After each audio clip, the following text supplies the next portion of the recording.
And we're live! Oh my gosh, this is hilarious. You can share Zoom on Facebook. Yesterday, I spent the entire day in bed. I haven't been sick after Thanksgiving, literally for years. And I've been doing really, really well. And yesterday, flat out, I'm just done. And so yesterday, I said 3:28, and I'm loving myself by not doing a video. Yay! So proud of you.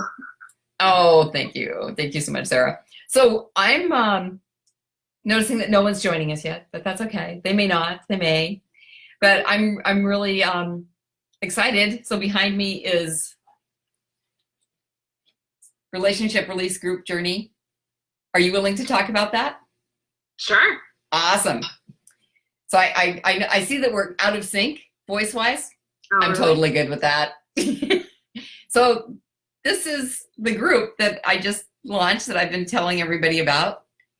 And Sarah is actually part of the group. And Yeah. she's worked with me before, and I'm super excited to have her on the Relationship Release Group Journey. What can you share? Oh, where do I start, Gwen? I think one of the biggest things that I've taken from it so far has been the tools that you've taught us. I think recognizing the people in your life that you do need to release is kind of difficult, and there might be quite a few of them. But like starting to chip away at like those people and those relationships in order for you to release, so you can receive and take care of yourself, like we were talking about earlier, and self-love. That's just part of the journey, and it's really helped me to like make it a practice. So yeah, I've really enjoyed the process so far. It's been really good. Cool. Yeah, and we've only had 2 classes. And the next one I'll be doing from Hawaii. I realized I woke up this morning and went, I'm leaving on Wednesday. I'm doing a talk on Saturday, and have I promoted that talk yet? Oops. I was spinning too many plates. You'll get there. You'll get there. Yes, absolutely. So I think, let's see, what can I promote today? Well, we can talk about this. So the thing about having relationships to release, like you said, sometimes you don't know who you need to release. Yeah. But recognizing that first, who is there to release, and recognizing also that just because you release the energy of a relationship does not mean that the relationship is done. It actually, if it's a relationship that just has some tension, it can actually make it better, because all of a sudden you're able to communicate, because all those triggers are no longer triggering either one of you, even though you're the only one doing the clearing.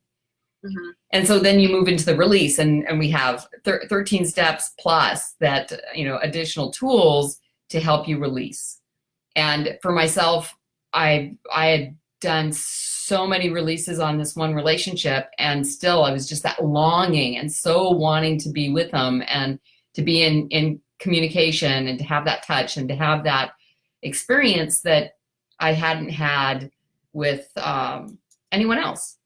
Mm-hmm. And I'm going to invite a few people. I'm realizing that some of these people, it's just way too late for them, but it's not too late for her. Yeah, we'll see who shows up. Okay. Yeah. Yeah. We'll throw it out here. Oh, I could invite Kaleidoscope. Hey. Yeah. So being able to release all those different tools. So it took repeated times going through the tools, and then we got to the 13th tool, and that did it. It was like there was one tool that all of a sudden that relationship was just data and just information, and there was no longer the emotional charge on it. And it was like, wow. Mm-hmm. And I can still love him, and I can still think about him, But when I think about him, I'm not having that longing, that pulling, on my physiology of, oh, I really want to be with him, or I want to see him, or it's just gone, which is so amazing. It was like, oh, I have to share this. Yeah. And I'd already been sharing like the first 5 steps, but then it was like, oh, first I got taught 3, and then I got taught 5, and then it was like, oh, but there's 13, and then it's like I feel like there's a few more, but they're also part of the tools, because they're part of the tools that I'm teaching, like the energy elevator, which is outside of the. It's part of it, of releasing relationships and energizing yourself. So it releases the attachments to relationships and protects you and heals up any damage in your energy field, which is spherical. Yes, we are all huge. Oh, Jake has joined us. Hi, Jake. So good to see you. And one of the things about, oh, well, thank you for the love. Whoa, I got love. We got love. Oh, it's Kylie. Kylie's loving on us. Kylie. She's a guru at telling stories and getting noticed by telling stories. And just a fabulous woman, helps people in our sphere. So when you release something, you need to put something in that space because you create a vacuum. And if you just leave it vacant, you have a great garden, you prepare it by pulling all the weeds, and then you don't put anything in there, all you're going to get is more weeds growing back. So you've got to plant some good stuff. So that's where we receive. And when you've recognized and released, you become more confident. And when you release and receive, you become more cheerful. And when you receive and recognize, bringing it full circle, you become calm. That brings you that peace, which gives you that relationship freedom that we're all looking for. Yeah. And whether it's a relationship freedom to have a clearer, better relationship with great communication and not being so enmeshed, or whether it's being no longer having that longing and that desire to be in relationship with someone, that it's over. Either they've said no, so long, or it shifted to a different dynamic, or you've said so long, but yet there's still that peace. Like, the one that I had to release, hey, Shaylin, it was a really good relationship. It just, we had such different values that it just wasn't ever going to work. Both of us compromised for a couple of years. We were happy but unhappy. And once we started, doing ourselves, it was like, well, this like rewires your brain to not compromise in relationships. Thank you. You know what I mean? Like, why is that even a thing? Like, why is that something that we're okay with? Programming. Yeah. Definitely programming. Yeah, exactly. Mm-hmm. So what would you like to share of your journey with, not just with the program, but your journey in relationships? Because we've known each other for a while. Yeah. I think, I'm just trying to think of like a one-liner, but I think with a lot of transitions in relationships and changes, I've really learned to really know myself and like not make compromises. And that's something that I'm really careful about in the future. And like in my current relationship, I'm really, really taking it slow and making sure like communication is there and practicing energetic hygiene like on a regular basis. It's super important. I think I've just become like more aware of the things I'm thinking or saying or doing in relationships, and also feel powerful that I have like tools to heal when I need them. Yeah. Well, and thanks for mentioning the energy hygiene, because that's what the energy elevator that I created out of I've studied several different modalities of energy healing, and the most recent one has been the most powerful. And I like to stack things because I like efficiency.